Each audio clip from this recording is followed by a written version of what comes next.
Hello and welcome to what I am calling a 2025 Season 3 Buyer's Guide, but this mostly boils down to a sort of disclaimer, sort of gotcha preventer, the rat race that becomes the chase to the top in iRacing. Um, Everybody wants to run the fastest cars, the most popular cars, the cars that they can point at and be like, yeah, that's a car I want to race. Um, but I think that discredits a lot of what iRacing has to offer and what makes iRacing unique compared to other simulators and titles that are out there. You have a plethora of options that aren't things that you would just point at and say I want to race that, and you'd be very surprised to see the number of cars and tracks that are fantastic that you might not even think twice about amongst the seas of F4 and GT3 and your Spas and your Suzukas or whatever track that you think is the coolest thing since sliced bread. So this is kind of just a precursory sort of thing where it's like, what do I suggest people try as they work their way through the sim? Maybe if you're a returning driver, a new driver, a veteran driver just looking for a change of pace. Maybe you've exhausted your particular niches that you've enjoyed very deeply and want to try something else out that you might not have tried before, or get some feedback on maybe where to go with what you like. So this is kind of that. So I'm starting on the what comes with iRacing membership page thing here for a reason, right? This is a expanded list than even it was I joined in 2017 of what's on offer um, in terms of cars and track content that you just get when you subscribe to iRacing, right? We have the BMW M2, the mini stock in both dirt and asphalt varieties, the wing and wingless micro sprint cars, the Formula Ford or the FF1600 as it's referred to in Sim. Uh, you got the Toyota GRD6, the Formula V, Pro 2 Lite, Dirt UMP Modified, the VW Beetle, Legends Car, Dirt Street Stock, your classic iRacing staple Mazda MX-5, the old DW12 IndyCar, Cadillac CTS-V, more Legends, Spec Racer Ford, Street Stock, whatever else, right? You have all these things on offer. There's a couple exceptions here that aren't used in official races, like the DW12 and the old NASCAR truck, and like the Jetta and some other things. They occasionally will make appearances, like the Jetta's out in one of the Week 13 series this season, or I guess this week. That's wrapping up here. So there's just a lot of stuff that you've got at your disposal that you might look at and be like, well, that's not something I've seen race or I would want to race, because you might just not know what you're missing, right? So that's kind of what I'm going to cover here. Is just what can you really get out of all these options, and then like where do you go once you've kind of exhausted those. You've got 30 tracks, a lot of which have been introduced in more recent seasons or migrated out of the paid content pool. Things like Lebanon and Winton and Oschersleben have been migrated out of that paid content pool. Snetterton's another example. All fantastic tracks that maybe struggled a bit as paid content, but as free content, there's loads of great racing to be had at all of them. I've enjoyed many races, multiple races at all these tracks, and they're all fantastic. But they'd go completely overlooked when you want to race GT3 at Spa or GT3 at Daytona or F4 at Monza, right? The kind of classic de factos. You kind of forget that these exist. Your Rudd Skogans, your VIRs, uh, you know, old layouts of popular NASCAR tracks, and a bunch of short ovals. Laguna Seca, great track. It's free. You have it. You don't have to spend a dime. And I think that's one of the great things. And I know there's offers out there somewhere where you can get the F4 car for free, and that's great too. I'm just trying to highlight a lot of the benefits that come out of being able to explore iRacing with just the membership. Um, First and foremost. So kind of getting into that. This is what I've uncovered, kind of split up amongst the ladders. I'll probably drop this PD or spreadsheet link in the description of this video, but um, Big thing here is that you have essentially a free ride all the way to B license in basically every license class except for oval and formula. Uh, the rest of them all have at least some avenue for you to even get an A license in some cases, as we'll get to further down the list here. But you have all these options available to you where you don't have to spend money to race any of these because you just have them, and they're great cars and a lot of great tracks that you can try them out at without having to really think about it. So we're just gonna kind of go over what I think is a reasonable path for each kind of discipline, given the free content, and kind of where to go from there. And then I'll kind of talk about what I'm gonna get into with this here. So first and foremost, sports cars. A lot of guys coming to iRacing are looking to run sports cars. They've seen guys run events like the Daytona 24, the Spa 24, Nürburgring 24, all sports car events that are wildly popular in and out of the sim. So you've got the starting points now in sports cars are the MX-5, the Mazda MX-5, which has been a staple of iRacing basically as long as I can remember.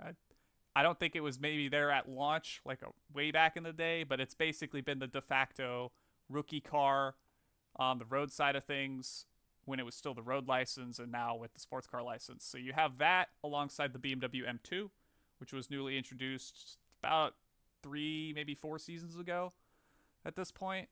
Not quite sure on that, but that's another option. It's more of a track day spec BMW from what I understand. So it's basically a road car with a cage in it and maybe a couple more creature comforts from there in terms of being a race car over a road car. But those are kind of your options at the rookie level. You have a number of great tracks throughout the 12 weeks of the season that are all free with your membership, as every piece of rookie content is included. Oschersleben, some of my favorites, including Summit Point and Lime Rock Park. You've got Laguna Seca, Lebanon, the Charlotte Roval. Alton Park's another one of my personal favorites. You've got VIR, Navarra, Okayama, all great tracks. And then from there, you've got opportunities to use these cars in other series, right? So iRacing has introduced a couple seasons ago a D-license series utilizing the BMW M2. So that's there. Unfortunately, next season, it doesn't appear they're using any free tracks in that, but that gives you an opportunity to maybe, drive more of a car that you already have a bit of a grips with. I believe, I could be wrong, but I believe this is open setup, whereas the D license series is fixed. I might be mistaken here. But at least in Production Car Challenge, you can drive the BMW M2 on whatever setup you so choose. That's multi-class. We'll get to that too. But you just got a lot of opportunity to drive some of the cars that they just hand out to you, and you can drive them all the time. We'll kind of discuss that as we work through here. So then you've got, when you kind of get out of rookie license, the first thing that a lot of people are going to want to do is like, give me something else. I want to try something else. But I think I've got it up at the top here. The biggest takeaway is really exhaust all these free options.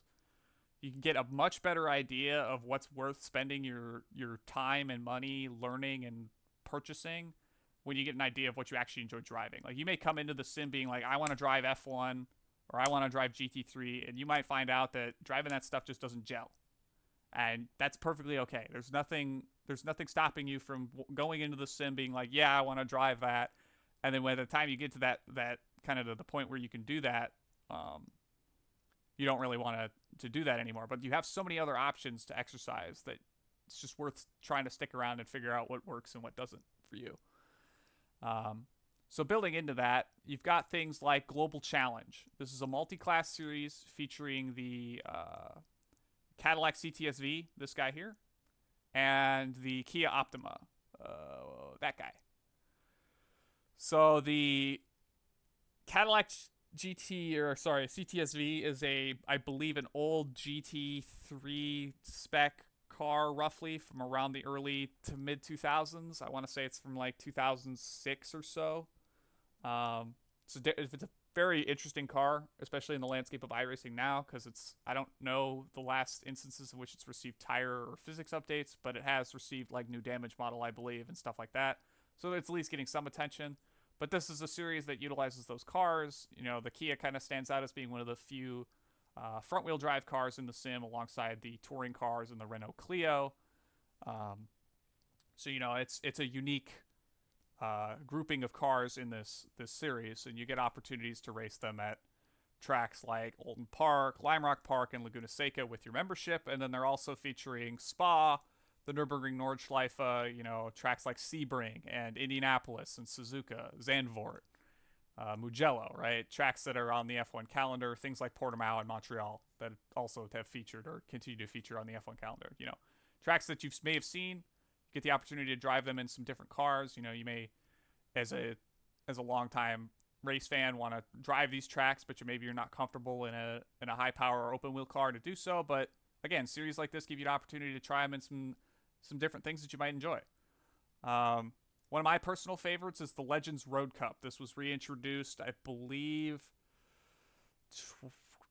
3, maybe 4 seasons ago. I've basically driven it every season since it got reintroduced, because occasionally the oval series for this car, where it traditionally would find itself in iRacing for however long, would feature a road course. Like they'd run Lime Rock Park or something, and I thought that was fun. It was different. I like when the oval series, especially the short track ones, kind of branch out and try something different like that, where they can maybe do a road course or two. And we'll dig into that a bit later too, because it looks like that's kind of remained the case for a lot of series over the course of iRacing, is like a short oval series will throw a road course in there. But this one's another great opportunity. I'm a bit biased here because I helped contribute the schedule for this coming season. I kind of used the iRacing schedules the first couple seasons as a template for what we were doing here. It was basically 6 free tracks, a number of tracks from North America, and a number of tracks from around the world. And that's kind of what this schedule blends into. It's 6 free tracks. That means if you were to run this series and want to run a full season of it, you only have to buy 2 more tracks to get your 8 weeks, get your $4, which is another perk of iRacing that a lot of people kind of forget about sometimes, is the participation credit program, but that's not what this is about. So, we've got the Charlotte Legends Road Course, Brands Hatch, Monza, Knock Hill, the New Hampshire Road Course, VIR, Scuba, Homestead, the Road Course, Oulton Park, Lime Rock Park, Lebanon, great track, underrated as heck, and the Iowa Road Course, which will be fun.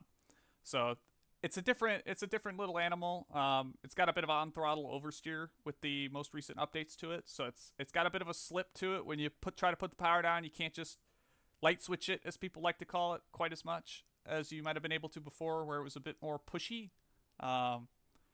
But it's a blast of a car to drive. It's got a really strong draft on it now, so it makes it where it's the races on longer or bigger tracks, or tracks with longer straightaways, a lot more packed up, with guys that can kind of manage getting through corners side by side, or negotiate letting cars through when they get runs and stuff like that. It's a blast. I think it's a great way to learn car positioning and how to manage yourself in a group of cars when you're not necessarily far and away outpacing or being outpaced because of that draft, which I think is a really important thing to be able to learn, especially on the road or even the oval side of things, right? Being able to negotiate, being in a group of cars, kind of where to position your car best, navigating traffic, that sort of thing. So, and then we dive into an all-time favorite on iRacing, the Production Car Challenge. This is a multi-class series featuring the BMW M2, the Renault Clio, the Mazda MX-5, and the Toyota GR86. 3 out of 4 of these are all free content with your iRacing subscription. The only exception is that Renault Clio. Just circumstances have it, that's the only one that you have to pay for if you so choose. But again, they're running a good variety of free tracks over the course of the season. You've got Oran Park, rest in peace, Summit Point, VIR, Scuba, Navarra, all great tracks that'll teach you a lot about kind of navigating different corner complexes. Navarra's opening complex with the very, very tight triple apex right-hander is a very tough corner to nail in any car, and especially in things like the Mazda MX-5, where you've got a bit more of a slidey back half of the car underneath you. Try to navigate that. So then you've got opportunities to try all the different cars on the same tracks every week. You could run PCC 7 or 8 times throughout the week and only run one car twice, right? And that's one of the magical things about it is you have so many options to be at your disposal in a multi-class series like this, where you've got cars that are more or less around the same pace as each other. You know, depending on the track, certain cars will be faster than others. Typically, the Mazda's the slowest, the BMW's the fastest, and then the Clios and the Toyotas kind of mix in between there, depending on how the tracks are laid out and where the cars are able to get their strength suited to.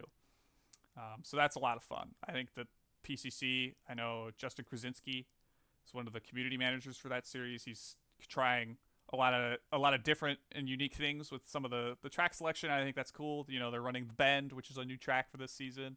They're going to run the Auto Club Roval, which I'm personally really excited to try. I don't think I've ever gotten an opportunity to run that in a official capacity, so I'll be hopefully making some starts there that week. But I like seeing the things like Monza Combined, right? Everybody loves Monza Combined. They'll be doing that, I believe, as well. So it'll be cool to see, and I think that's something that only iRacing can offer, right? Is a multi-class track day-esque series with a bunch of cars like that. So then we move over to Spec Racer Ford. Spec Racer Ford is a pseudo prototype.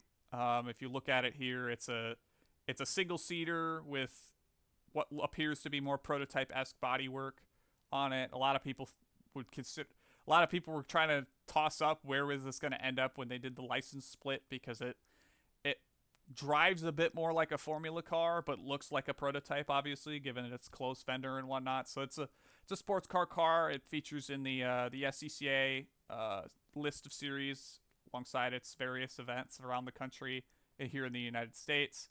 Again, they're going to feature at a number of free tracks: Lime Rock Park, Laguna Seca, Oren Park, and Navarra. But you also get a plethora of F1 tracks like Interlagos, Red Bull Ring, Hungaroring, and some classics like Sebring, Road America, and Long Beach, right? You get a good mix of places to try the car out. It's, again, a bit more of it's a drafty car when the straights are long, but you can very much exercise your capabilities through the corners, because it is it does have a lot of grip through the corners because of its relatively lightweight and lower horsepower. The biggest difficulty I've had with it, coming back to it recently, I hadn't driven it in a number of years, coming back to it kind of to do a bit better of a job explaining things in this series, was I found it, if you downshift too many times, you would get that kind of that money shift and spin the car around. So that's kind of just something to look out for, but it's a great car. The community's pretty tight knit on those. I think it's Jason Perry does community management for them. Great fun to race with anybody who's kind of a regular around the Spec Racer. Like a lot of the cars on the service, if you get a group of guys that are really dedicated to it, it's a lot of fun to just get out there and push with the guys that really appreciate the car and whatnot. So that's another highlight. Toyota GRD6, much of the same. It features in its own series alongside the Production Car Challenge. It gives you even more opportunity to drive the same car at tracks you know and love. You can see the list here. Moving forward from that, as you get past D class into a C license, this is when you start getting a bit more options in terms of series race distance lengths, more open setup opportunities, trying out some different cars that you might not experience otherwise. But in terms of free content, you do have an advanced Mazda series, standing start, 30-minute races, I believe. Features a couple free tracks, Lime Rock, VIR, Oran, but a slew of other favorites like Watkins Glen and the Nürburgring and Road America, right? And then you have Ringmeister. I list Ringmeister on here because it is listed as a sports car series, and it does feature some free sports cars this next season. You do have to buy the Nürburgring in order to race it, but I know there's a lot of people that swear by, if you can race the Nürburgring, you can race anywhere. I'm one of those people where I'm the opposite. I can't race at the Nürburgring, but I can race pretty much anywhere else. But I dove into the Spec Racer last season trying to get a feel for the Spec Racer and trying to learn the Nordschleife. I'm not fast there, but that's kind of what it is it's hot lapper's paradise, as people kind of, or at least I think of it. But yeah, And that's just the sports car license. We haven't gotten anywhere else. I even built this whole chart to kind of chart out, when different stuff's running, and you can run all of this for free without buying a single car. You have all of this at your disposal.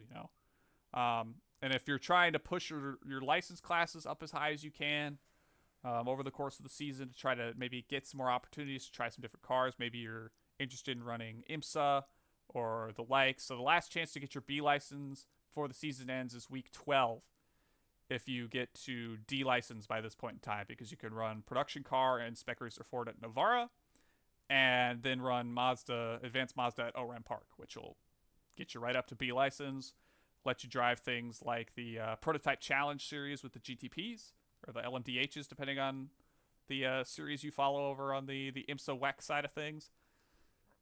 Great opportunities to kind of work your way through the license classes on the sports car side of things. There's a reason that the sports car license remains the most popular on the service, just given the plethora of options and the racing that you can get any time of the day, anywhere you go.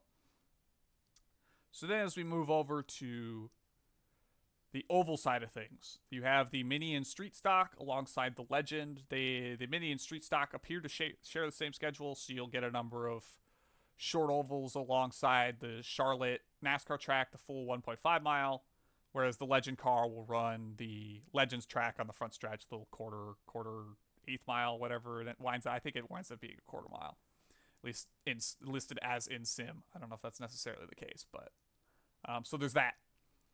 You'll notice that there is just an immediate jump to C license. This is one of those weird. This is the standout weird license on the service. There is not a D license free car series on oval at this point in time, and there hasn't been as long as I've been on the service that I can remember anyway. You have some options here. It really depends on what you're looking to do longer term. In my opinion, you have the recently introduced Junior Open Oval Challenge series, which features the Indy Pro 2000, also known as the PM18. This would be my suggestion if you're looking to run things like the IndyCar on ovals. You want to run IndyCar Oval Fixed, the B license series later down the line. This is kind of the kicking off point for that style of car on ovals at this point in time. At some point, I feel like iRacing will expound upon that with a potential addition of Indy NXT, Indy Lights, as it was formerly known. Maybe something to do with the USF 2000 or USF Juniors. Who knows? There may be more to this than just this series introduction, but this is currently the option you have available to you. The late model stock also has a C license series, so if you buy this car, you can run it at the C license level. They run the same tracks. The only difference is, I believe, the race distance, and that the C license series will have cautions. If you enjoyed the Mini or Street Stock, this is probably what I would recommend. This is kind of the de facto fendered short track car. The SK Modified gets you the C-Class Tour Modified. They tend to run slightly different schedules between the two, but it's the same car. The Tour Modified has a bit more horsepower, and they both have open setup series as well, which I guess I forgot to clarify with the late model stock. The C license series is also open setup. ARCA, this is the car they introduced this most recent season, 2025 Season 2, the new ARCA car. Runs a bit counterintuitive to how the old ARCA car did. Something you kind of got to come to grips with if you're coming from that old ARCA car, a car similar to it. I don't know how many other stock cars or oval cars were necessarily the ARCA adjacent at that point in time, but if you were a bit more comfortable with the ARCA car, this is a different car, a different animal, as kind of been documented by Mr. Justin Yee. His YouTube channel, this is kind of your de facto, I want to race NASCAR option. If you want to go from D to C, but then you can run a full season of street stocks and get your your $4 from running this series, right? And if you buy one track, you can run a full season of Legends and get another $4. Like, in terms of cost effectiveness, if you can manage to get to this point and enjoy racing short tracks or the occasional road course, because they're going to both run a number of road courses. They've got Lime Rock Park on the street set schedule, then Summit Point, I believe Jefferson here, and the Charlotte Legends road course. They're going to do a number of road courses in these series. That gives you some opportunity to maybe try road racing in a car you're already familiar with. On the oval side of things, maybe get a bit of crossover there. Likewise with the sports car license the last week to get your B license out of progressing through here's week 12 because you can run Oxford Plains in the Legends car that last week, get up to B license, run IndyCar or Xfinity at the B license level. You could also pick up a track like Richmond that gets used pretty frequently. It's just whatever suits your fancy at that point. But I'm mostly trying to highlight just how much you can get away with racing on iRacing without spending more than just your base subscription price and whatever you've put into your setup, right? Formula license, you have the V and the Formula Ford 1600, the FF 1600. So a number of free tracks in the rookie side. They're running a number on the D license level as well. Fan favorites: Red Bull Ring, Watkins Glen Road, Atlanta, Long Beach, Bathurst. Maybe Donington and Sonoma are the kind of the standout lackers there. But last week to get your C license would be week 11. I think out of the two, in terms of rookie cars, the Formula Ford is definitely the car to learn. I can't come to grips with the V, and I've been driving Formula cars on iRacing for 3-4 years now. Maybe I just haven't spent the time to figure it out, but I personally recommend the FF 1600, especially if you're one of those people that wants to just get out of rookies, get moving, work your way up the ladder. I think that the Formula Ford's where it's at. If you're trying to keep the cost down, you can keep running Formula Ford to the C license level, and we'll kind of explore some options as to where to go past that as we progress through the rest of this. So, dirt oval, plethora of free options. You've got the street and dirt mini stocks.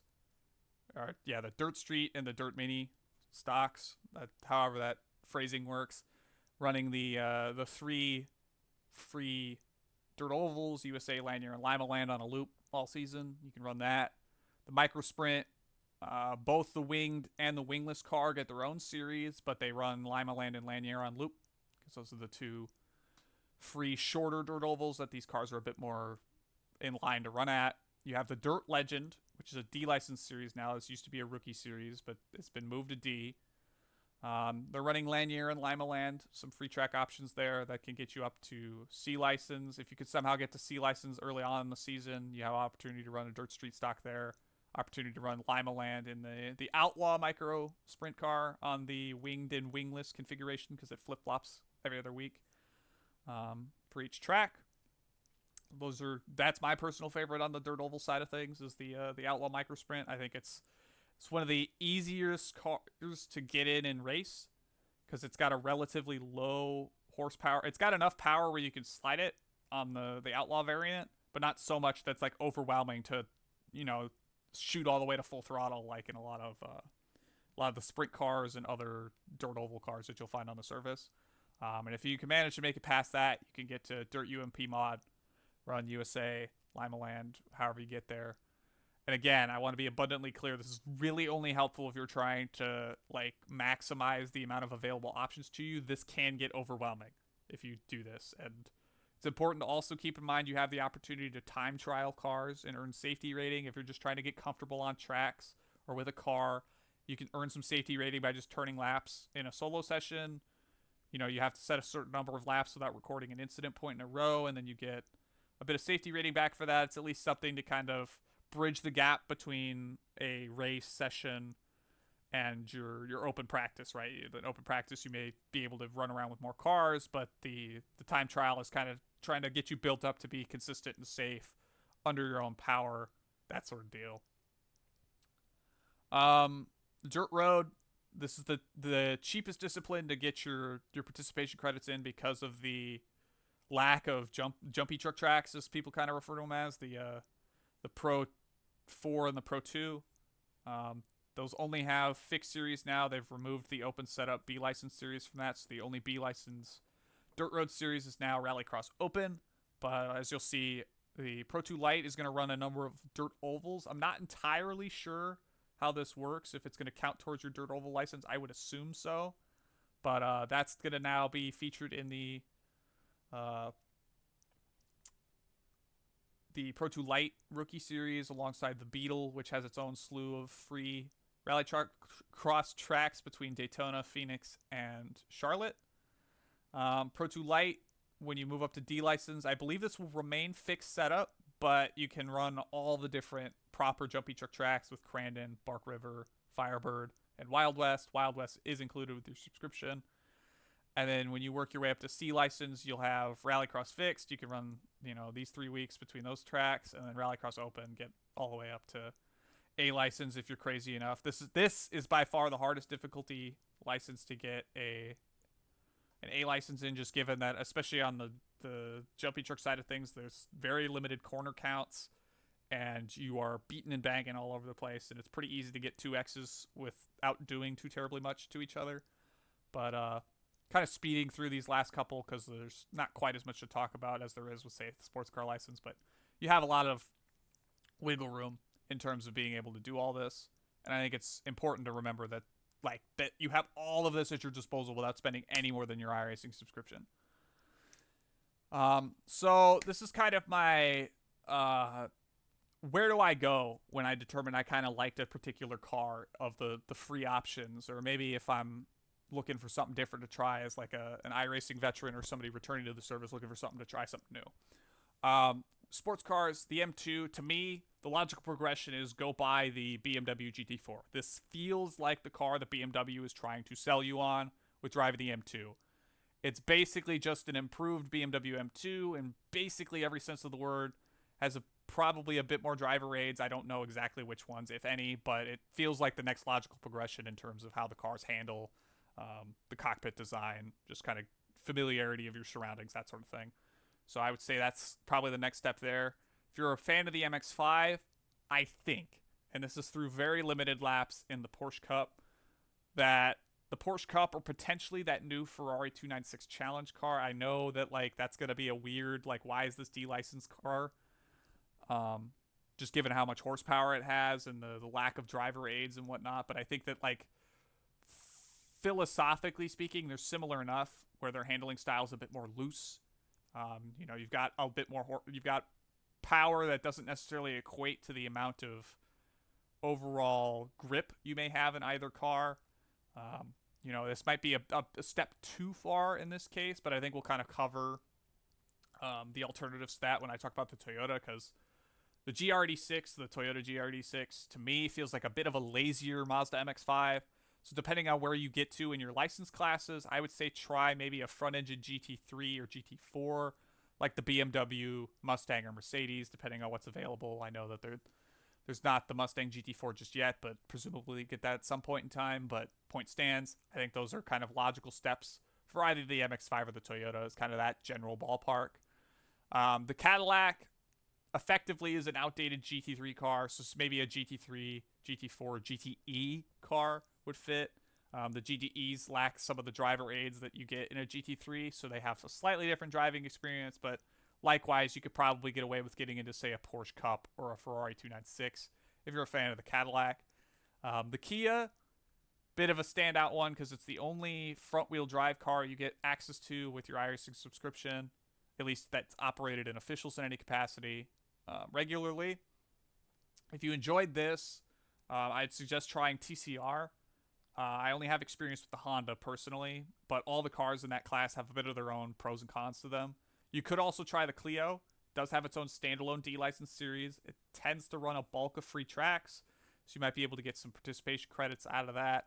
Or you could utilize it in PCC, but it's admittedly a bit less popular there and is admittedly less popular than that touring car class that features the Honda Civic, the Audi R3, S3, whatever the Audi is, and then the Hyundai Veloster and Hyundai Elantra.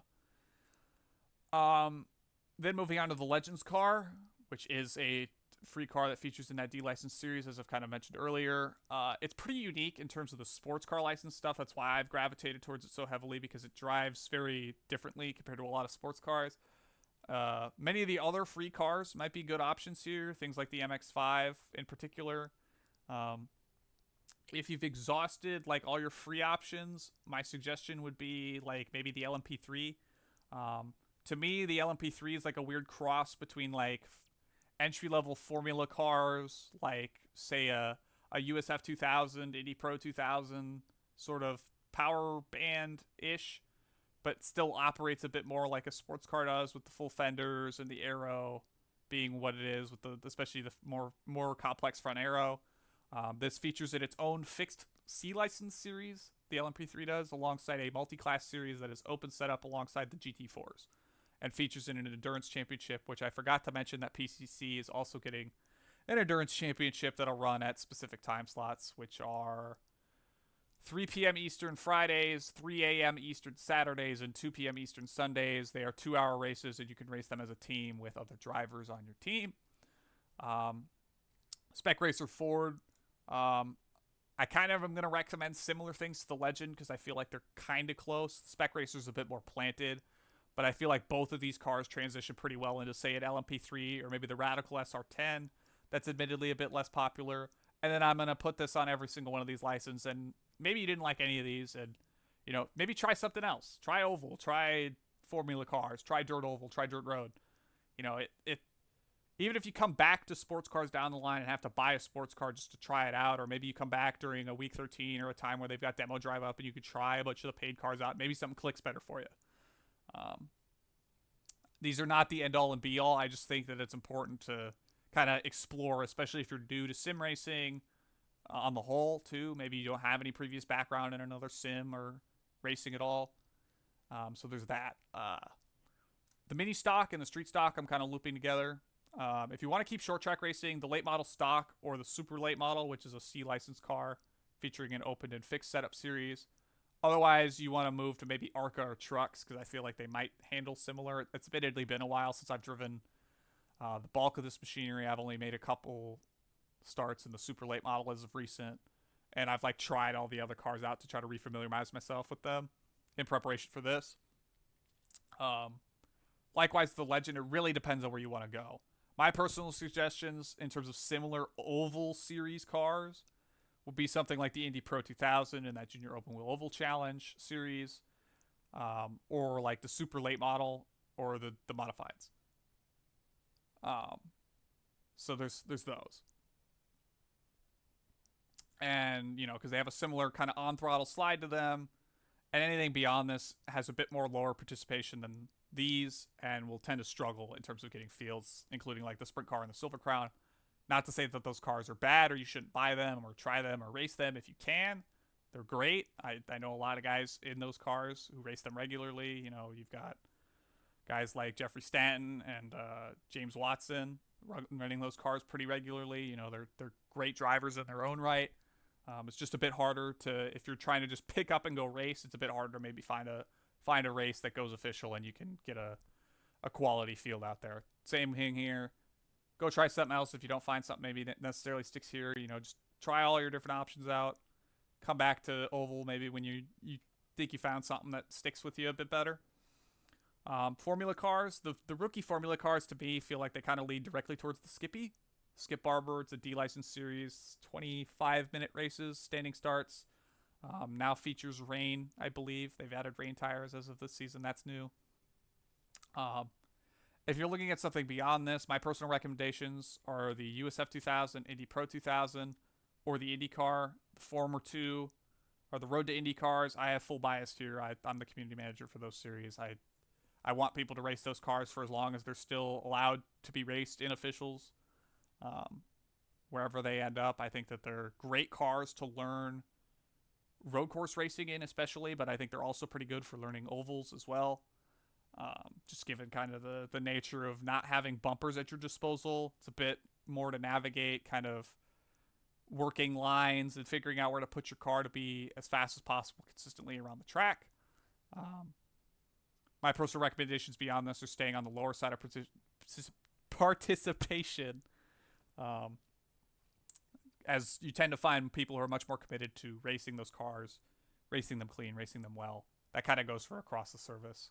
In general, dirt oval, the micro sprint kind of leads directly into the midget or the sprint car. I personally have found in testing recently that the midget's a bit easier to get underfoot than the sprint cars are now. Maybe that's just my personal experiences, kind of maybe coming from a wingless micro sprint guy. I found the midget to be a bit easier to drive, but I also haven't raced either car in an official capacity in a number of seasons. They've made a number of changes to the dirt physics that kind of threw a lot of that balance off. Dirt mini stock or street stock kind of translates to the dirt late model or the dirt modified. Same thing with the UMP mod. Uh, Dirt road, direct transition. If you go from a truck, you just buy the jumpy truck. You get the Pro 2 and Pro 4 in one package. It can run more jumpy truck. Rallycross, you could try to buy a different RX car. I know a lot of people swear by different RX cars at different tracks. You know, the Subaru has different strengths than the Beetle, than the Ford does. So there's that. And I guess last but not least here, if you're a veteran to iRacing coming back, and you've kind of if you haven't, go back and run your free cars, the ones that are included with your subscription. You know, there may have been a number of these that have been added since you last were on iRacing or what have you. But beyond this, for sports cars, I'm going to recommend things that have a bit lower population in terms of driver pool, because I think that gives you an opportunity to get maybe a smaller field, a more consistently cleaner race. Typically, you know, I'm not going to say that there aren't dirty drivers in series where there's less people driving in it, but you tend to find a lot more cleaner drivers because they just want the race to be good every time it goes up, because that helps people stay around. You know, people talk about the jumpy truck community being the most friendly people on the planet because they struggle to get a lot of races sometimes. So that's going to be kind of my recommendation there. If we go to sports cars, my kind of bar for this was LMP3 Trophy, which I believe is the fixed LMP3 series. Kind of this and down is where I was thinking was maybe a good pickup.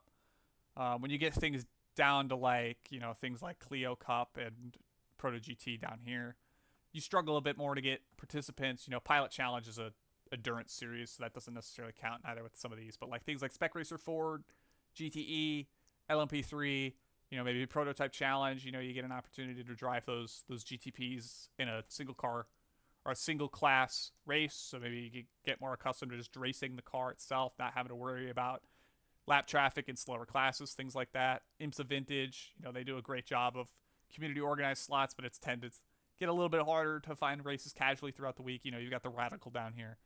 You know, you've got a lot of options to kind of explore in the lower ends of participation on the sports car side of things. Obviously, things like GT3, IMSA, Porsche Cup, you know, those are going to be wildly more popular. But again, it's exploring those options you might not have explored before, giving things a chance that you might not have tried before. If we move to the oval side of things, I don't know why I did that.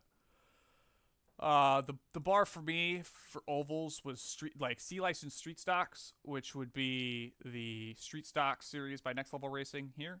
So you've got NASCAR Cup open setup, longer races for the Cup car, 87 NASCARs, Legends, SK Modifieds, your open setup, late model, your Junior Open Wheel Challenge, that kind of stuff. I think that this is kind of a good place to get your footing when it comes to maybe familiarizing yourself with these cars with a bit more spread out fields, get an idea of where your strengths and weaknesses lie on different track types, because there are a big number of track types on ovals, contrary to what some people might think. You know, I personally am more of a short track guy because that's my background and kind of where I came from on the iRacing service. So we talked about that last video. It's good stuff. I think that there's a lot to learn on short tracks, even for guys that want to run bigger ovals. You know, things like being able to set up moves, be patient, kind of let people burn their tires off, work through a race. You know, some of these series don't allow tire changes, so things like tire conservation is absolutely paramount. You know, things like the super late model, you don't get a tire change. You have the tires that are on the car, and if you burn your tires that are on the car, you're screwed. You got to make them work, make them last. So, you know, you've got a lot of good options kind of at that street stock bar or lower. If we work our way towards the formula cars, which are these, I'd say things like F3 and below. You know, I'd maybe include things like the Formula Ford, the Open Series, kind of that and down. You've got things like Super Formula, IndyCar, Skippies, USF 2000, the historic Lotuses that kind of struggle a bit harder.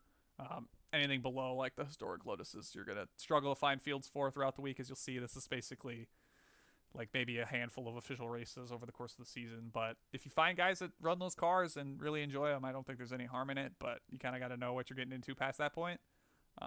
Obviously, my personal recommendations are USF 2000, Indy Pro 2000. Um, but you've got a lot of options there that you kind of exercise on the way down the chart there. And then last but not least, dirt oval. I'm skipping dirt road in this because dirt road is basically why haven't you tried dirt road yet? I don't know whose forum banner this is. I wanna say it was Powell Kusamarix at some point, but yeah, why haven't you tried dirt road yet? There's a reason that iRacing's kind of neglected this part of the sim, but it's also something it's just fun. Go rip a jumpy truck at Crandon and tell me you didn't have fun. Like even if you do it by yourself with no other cars on track, it's just fun. You can't be frowning when you're jumping. So that's my dirt road. But dirt oval, World of Outlaws late model fixed is kind of my center line here. You've got the dirt midgets. Things like dirt modify UMP mod, the World of Outlaws late model series, dirt midget cup, the open setup midget series, dirt street stocks, legends, outlaw micros. Huge variety of stuff that you could try. You've got your wingless sprints that maybe struggle a bit harder for participation, but there's a lot of good racing to be had in these series, and you can try them out, get familiar, maybe get more comfortable with your dirt oval racing skills, and kind of work your way from there. And yeah, and I think that's kind of it for that. So in terms of what I'm doing, I guess is the last part I wanted to reach here is, so I haven't necessarily figured out just how far I'm taking any of this just yet, because I'm still kind of wishy-washy on the state of fixed setup IndyCar oval racing, which is a very micro niche within iRacing, but it is one that is near and dear to mine and many people's hearts that are probably watching this. I am optimistic still that the demonstrations we got during week 13 were maybe not entirely representative of what we're going to get come the official season, when we get maybe a couple dialed in sets with better weather, try to spread us back out again a little bit. We're not going to get a 4 wide pack race at Indianapolis like we saw during week 13, where I don't think anyone's seen Indianapolis race like that in an IndyCar. We talk about the Freedom 100. That happened, but that's not IndyCar. That's Indy Lights, Indy NXT, whatever it is. But that being said, I'm going to try to focus as best as I can on the IndyCar. I'm going to try to branch out back again on the IndyCar side of things. I kind of narrowed it down back to oval fixed for a while. Just got kind of in the weeds with running some dirt oval stuff, more junior or road to Indy stuff, Legends Road Cup. Kind of got out in the weeds with that a bit, but I'm trying to renew a focus on IndyCar, pick up my first road course win in the IndyCar, amongst other things, whatever. But aside from that, it's going to be Legends Road Cup and the Road to Indy stuff in some capacity. I plan on running the Strength of Field races and the Indy Pro, the PM18, and then tracks I haven't won at in the USF. So that would include Laguna Seca, VIR, Portland, Milwaukee, and the Chicago Street Course.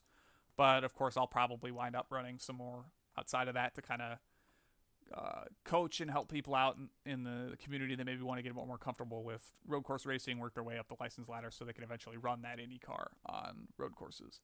The last thing I want to mention is that the IndyCar iRacing series is still ongoing. If you get to C license, you can run C license formula. You can run the ovals and the road courses in time trials or official races for that series. It's full distance IndyCar races from here to the end of the season. The only exception prior to now would have been the Indianapolis round, which is shortened to not take away from the Indianapolis 500 special events, whatever.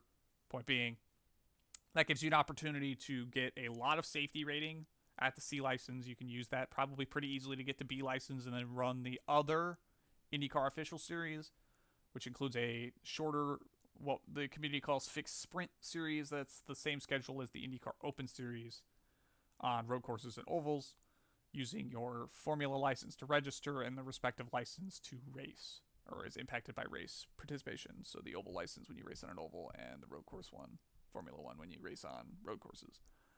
Um, so all that being said, I hope that this kind of helped some new drivers, maybe drivers coming back to the sim, guys looking for something different to try, an idea of what they want to do come this season, next season, the season after that, wherever it goes. Just always keep in mind that you can run free content a lot more than I think a lot of people give it credit for, and you can have just as much fun just running rookie races all the time as you can running top level sports car or top level open wheel competition. So I hope that this has been helpful for everybody, and I'll see you in the next one where hopefully I don't take an hour to explain my point in a very rigorous capacity. Thank you.